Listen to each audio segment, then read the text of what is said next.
Welcome to my channel.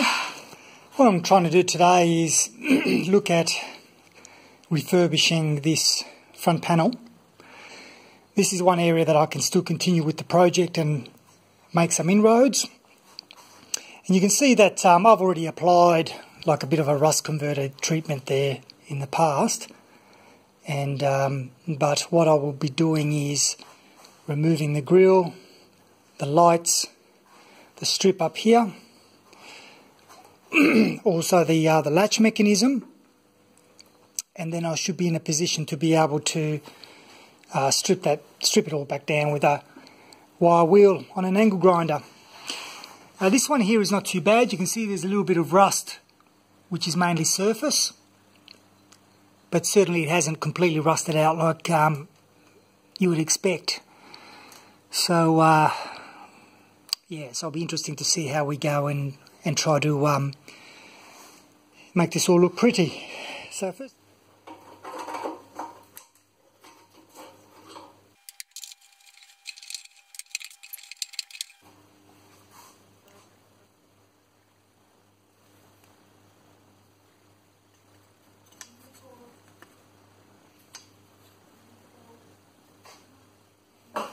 see where there's a bit of dust that's collected,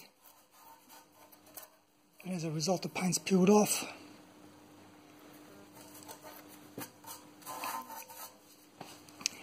Right, other side, well, easy enough, just unscrew these.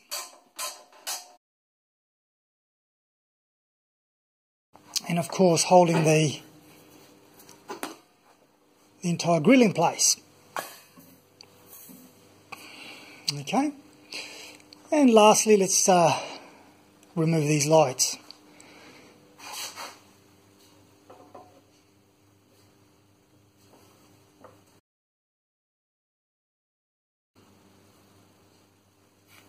Right, so because I've taken the bottom locator screws off, I should be able to then turn this outer ring to then completely remove it. But she's a little bit stuck there, so I'll just see whether or not I can loosen it up a bit and with a bit of fluid and see whether or not that'll come out. Struggling with trying to remove the headlight surrounds, but in the meantime what I thought I'll do is I'll look at doing these things here. It's quite easy, it's just a little clip. And I just squeeze that, so I've got a better view for you. Squeeze that and then pull it out, just like that. Right, I think I finally got it, so I'm just basically grabbing this outer rim here, and then what I'm doing is I'm twisting it, so there we go. And that's what I wanted to do, so finally she's come out. There we go. So that's the little prong that holds it up on the top here. And now with this out of the way, looks like I'll need new seals of course, but with that out of the way I can now start looking at removing this, I believe three main bolts or screws and across. There we go.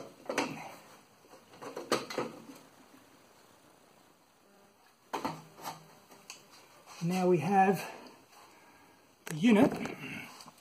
A little bit dirty with spider webs and that, but actually not too bad.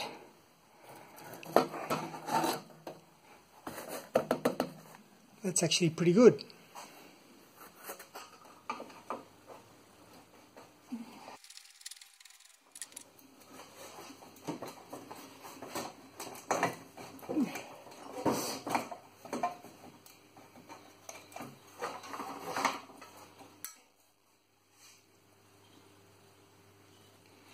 That's the whole unit.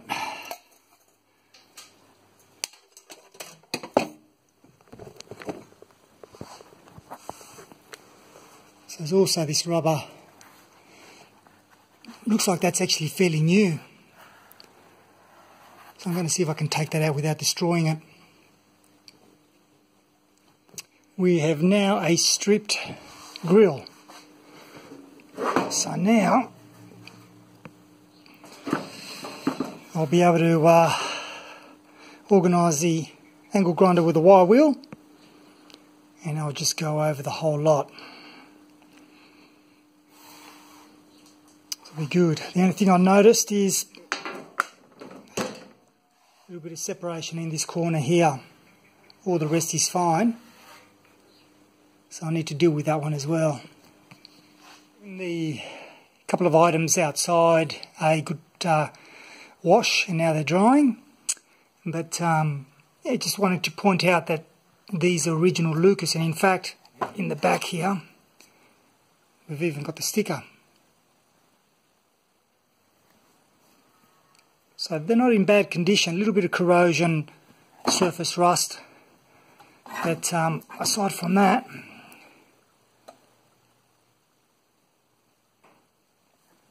pretty good. Really happy with that.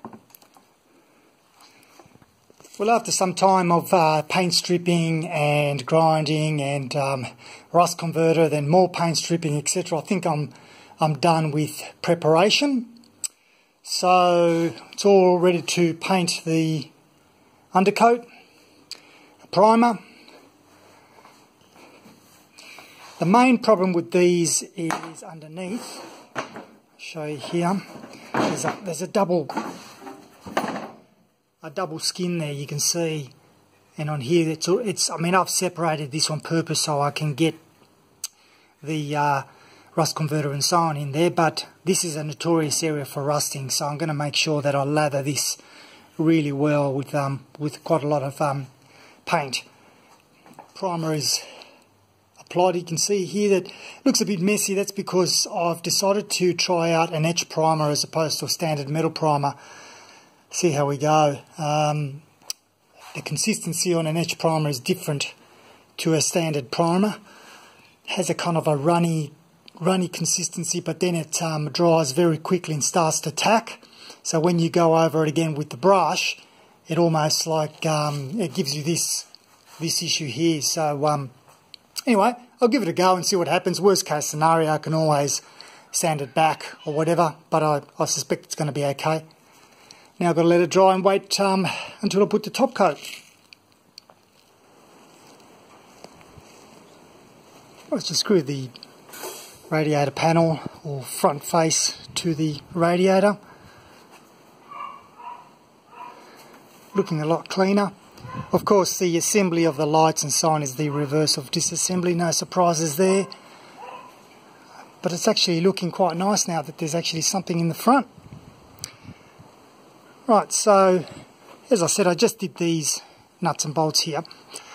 I'm now about to secure the bottom panel, and that effectively then should bolt it in place. So I'll finish off those three down the bottom.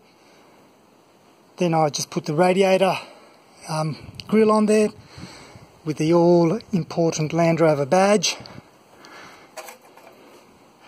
You can see I haven't done anything with that.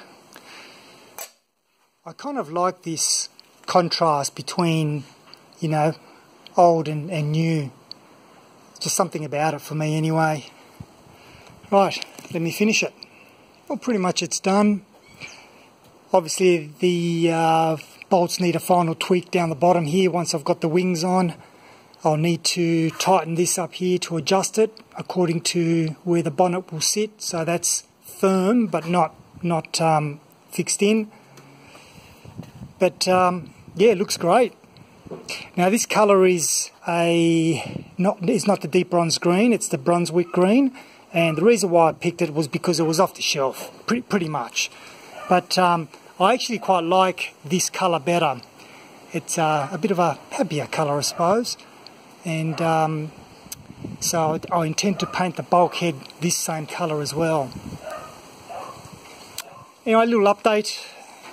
All is going well, although a bit slow at the moment, but that's how it goes. So we'll press on, and as always, thanks for watching.